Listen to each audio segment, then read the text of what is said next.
I realized I was gay, I guess around middle school. I've known my entire life, and I just didn't want to accept it or deal with it.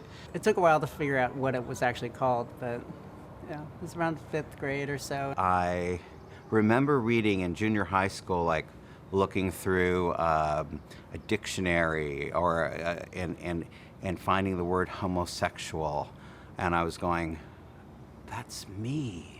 I always knew. It took me forever to realize I was gay. I realized at a young age, probably around the age of 9 or 10. I just didn't have a word for it. And it wasn't until I got older that I quickly realized what the word was, and I didn't want to be that. It's just that feeling that you know you're different. Didn't really have anyone like me that I knew of. I knew pretty much forever, but it's the scary thing I think for me growing up was that the other kids had a name for it before I did. It's like they'd figured it out, and the name calling and the things that I think a lot of kids put up with, whether they're gay or not. It's just that in my case it turned out to be the case. Being bullied, being intimidated, pushed into lockers. I actually did attempt and considered suicide as an alternative, and that was because I was scared. I was terrified. Was feeling so alone and so scared and so guilty. So many nights, so many hours of my youth were spent feeling terrible about myself. And I don't think any kid should have to go through that. What was so wrong with me? Between family and friends, just that fear, the utter terrifying fear of rejection. The biggest challenge was coming to terms with loving myself for who I am. I was really scared. I spent one entire night for about 6 hours just writing. I thought if I wrote it out on paper that it would somehow come out of me and it would be okay. And then, once I wrote it out, I started to realize that it was okay and that it wasn't gonna change. My mom had told me actually that she knew since I was about 12 that I was gay, so she was just waiting for me to realize it. My father actually confronted me, and when I came out to him, he in turn came out to me. Coming out is an interesting process because it's not like one day you're like, I'm gonna be gay today. Coming out was slow steps. The first person I actually came out to was my girlfriend. That didn't go over very well. It was pretty hard on my family. It's just like we kind of hit a brick wall and we didn't have much to talk about and we weren't sure how to get over the wall. I was scared out of my mind when I told my parents, and I couldn't really form any sentences, and I couldn't even say the word gay. I'm still not out to my family, but if they happen to see this, hello. I asked him, Dad, so what are your views on homosexuality and parenting? He's like, well, Dick Cheney's daughter is a lesbian. It felt good to come out. Like a burden had been lifted from me. I didn't have to keep this deep, dark secret anymore. In today's society, coming out, thanks to the magic of Facebook, means like coming out to your 3rd grade teacher and to your summer camp friend from 10 years ago, and it's just the awkward level is so much higher.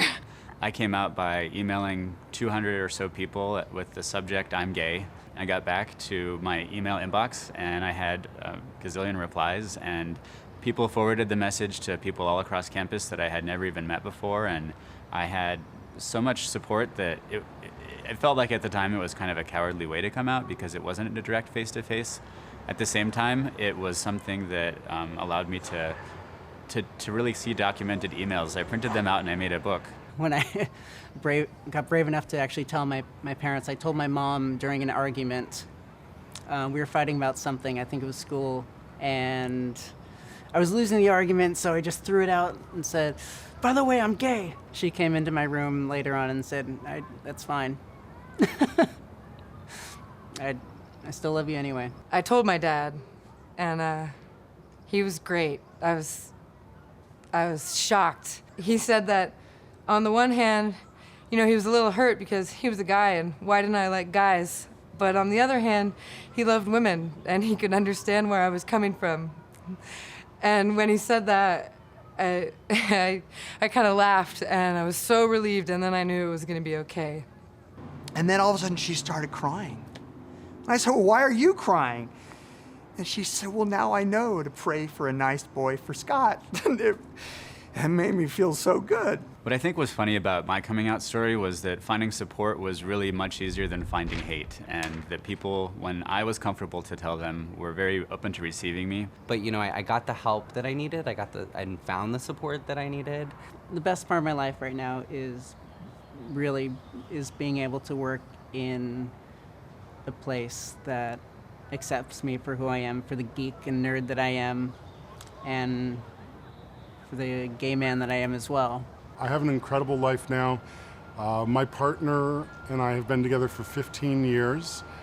We are one of the 18,000 legally married couples in the state of California. Having a partner who I've been with for 16 years. Most of my adult gay life, I've been with my partner, and I don't know any other way. I wouldn't have it any other way.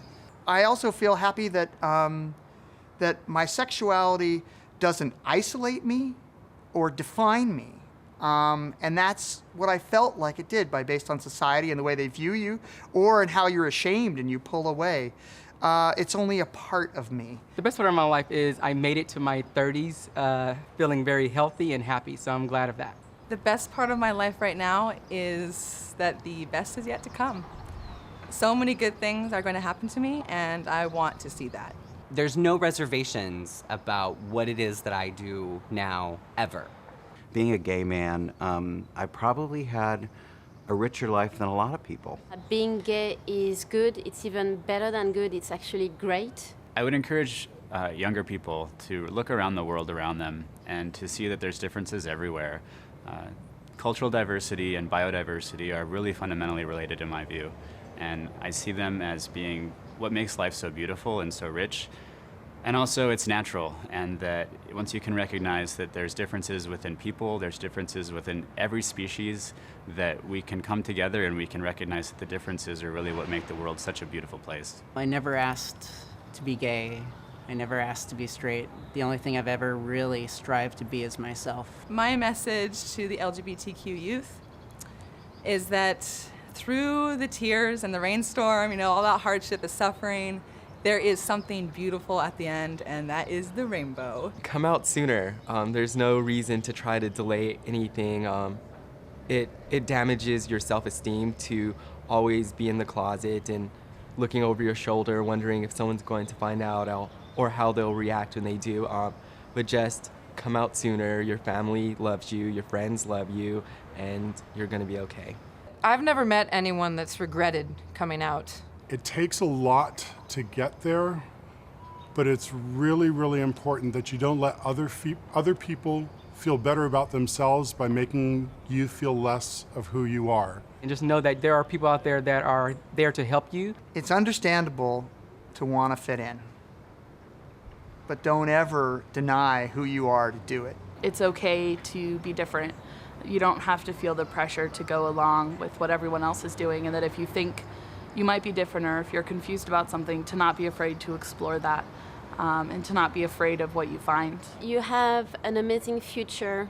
Be brave. Stay strong. Life really gets better when you can get away from some of the people who want to call you names or put you down. They can really exercise a lot of power over you. I know that happened for me. And so being able to get away from that and find people who can accept you for who you are, it's really amazing, and it's a great feeling. It really gets better. It gets better. It does get so much better.